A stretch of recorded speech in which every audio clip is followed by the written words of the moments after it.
Warahmatullahi wabarakatuh. Selamat pagi semuanya. Selamat pagi bagi yang puasa. Jadi hari ini kita akan membahas tentang perpindahan kalor dan asas black. Tapi sebelum ke asas black, kalau mau menjelaskan tentang perpindahan kalor aja dulu. Kalau share screen ya. Jadi hari ini kita akan belajar tentang perpindahan kalor. Nah, perpindahan kalor ini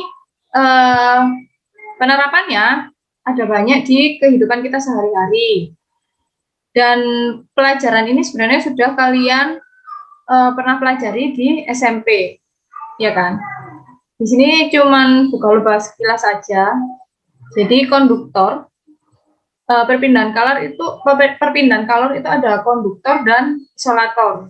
Nah, konduktor panas ini merupakan bahan yang mampu menghantarkan panas dengan baik atau mudah menghantarkan dan menerima panas. Jadi konduktor itu sendiri sebenarnya terjadi karena banyaknya elektron bebas.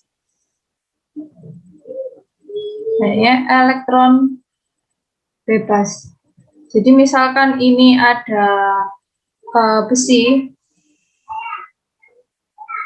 Nah, di sini banyak elektron bebasnya ya, misal. Nah, kalau semakin banyak elektron yang bebas, maka dia perpindahannya itu semakin cepat. Nah, berbeda sama isolator panas. Isolator kan berarti tidak menghantarkan panas, atau yang buruk menghantarkan panasnya. Nah, ini dikarenakan di contoh-contoh isolator ini, mereka tidak mempunyai banyak elektron bebas. Sama kayak yang di atom tuh loh, Rek. Iya kan, atom. Nah, ini apa ini elektronnya di sekitar sini kan ada banyak.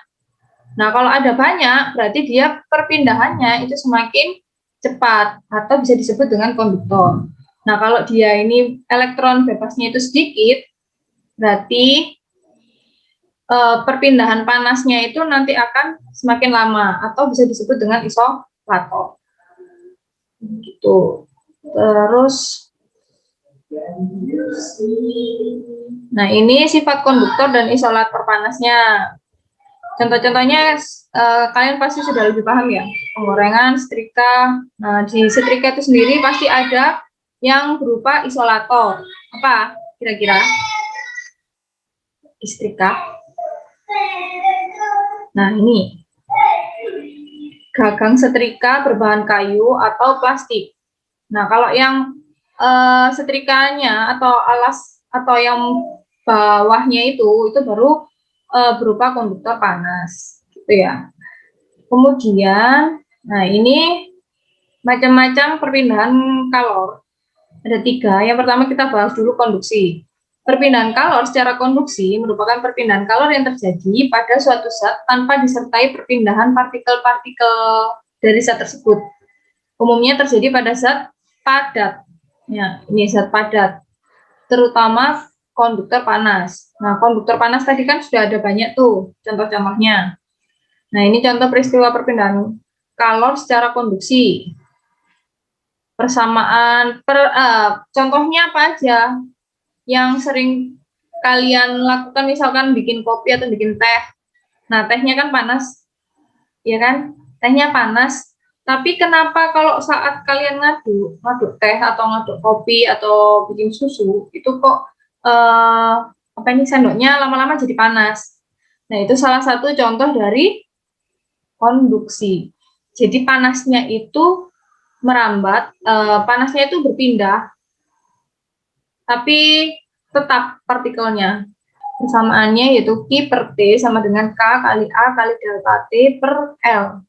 Q ini kalor, T itu waktu, berarti dalam bentuk second. Terus K-nya konduktivitas thermal, watt per meter kali Kelvin.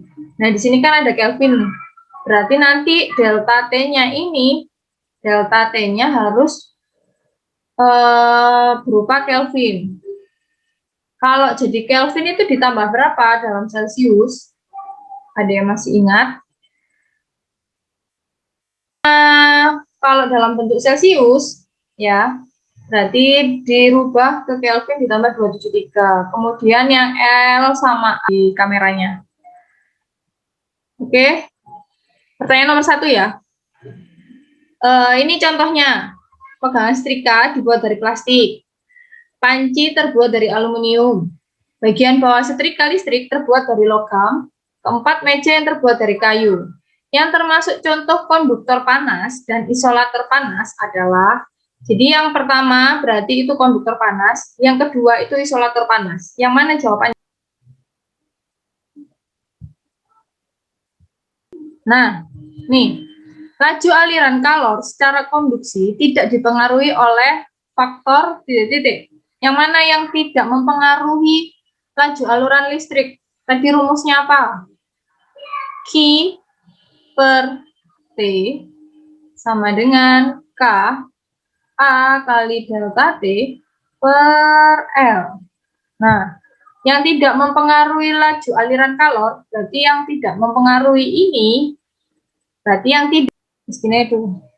Sebuah batang logam yang salah satu ujungnya dijaga tetap pada suhu 30 derajat Celcius. Batang logam tersebut memiliki luas penampang berukuran 7 cm kali 5 cm dari konduktivitas termalnya adalah 80 watt per meter Kelvin. Panjang batang logam tersebut adalah 20 cm. Nah, ini kalor yang merambat di dalam batang logam tersebut selama 3 detik. Oke, sebelum kalian jawab, kita lo bahas dulu yang diketahui dari soal apa aja. T1, berarti berapa T1-nya? 30 derajat 30 Celcius. derajat. Ditambah 273, jadi berapa?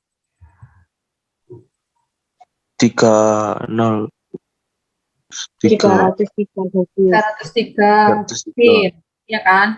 Terus ini kan ada T2-nya ya. Kalau bahas dulu ya T2. T2-nya 90 derajat Celcius ditambah 273 berapa berarti? 3 terus 363. nah 363 Kelvin. Berarti di sini delta T-nya berapa? T2 min T1. Berapa? Siapa tadi sini? 60 Kelvin. Ya kan? Terus ini memiliki luas penampang. Jadi A-nya itu 7 cm dikalikan 5 cm. Kali dulu aja nggak apa-apa. Berarti berapa nih? 35. 35 cm kubik. Persegi. Sorry, 35 cm persegi ke meter. Naik berapa cm ke meter? 100. 100. Nah, kan 100 ya. Karena ini kan 2. Berarti nolnya dikali 2. 100 kan nolnya 2 dikali 2. Berarti 4. Iya kan? Berarti ini 35 kali 10 min 4 meter kuadrat. Kemudian ini konduktivitas termalnya. Berarti di sini K-nya sama dengan 80 watt meter Kelvin. Terus panjang batang logam berarti L. 20 cm. Ke meter naik 2, ya kan? Dicoret tinggal berapa nih? Tinggal 1. Bingung nggak sampai sini? Kan min 2. Ini 1 kan? Di sini kan pasti ada satunya nih. 2 kali 10 pangkat 1, ya kan? Nah, di sini 1 dikurangi min 2 kan tinggal min 1. Gak bingung ya? Bingung kah? Bedanya sama yang atas itu gimana, Bu? Kalau yang atas ini kan persegi. Nah, kalau yang bawah kan cuma meter aja. Jadi kan cuma nggak dikalikan 2 gitu. Iya kan? Oh iya, Ya. paham, Bu. Oke. Terus di sini ada batang logam tersebut selama 3 detik. Berarti T-nya sama dengan 3 second. Nah, yang ditanyakan adalah Q. Pakai rumus apa tadi? Sini ya. Nggak cukup, kan? Kelihatan nggak?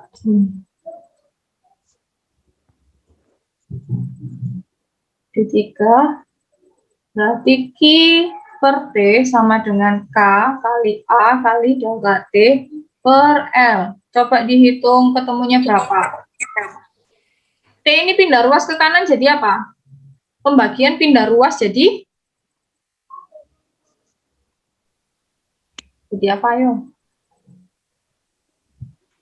Perkalian. Nah, ya pinter perkalian. Berarti di atas ya T-nya. Yuk, ketemu berapakah Q-nya?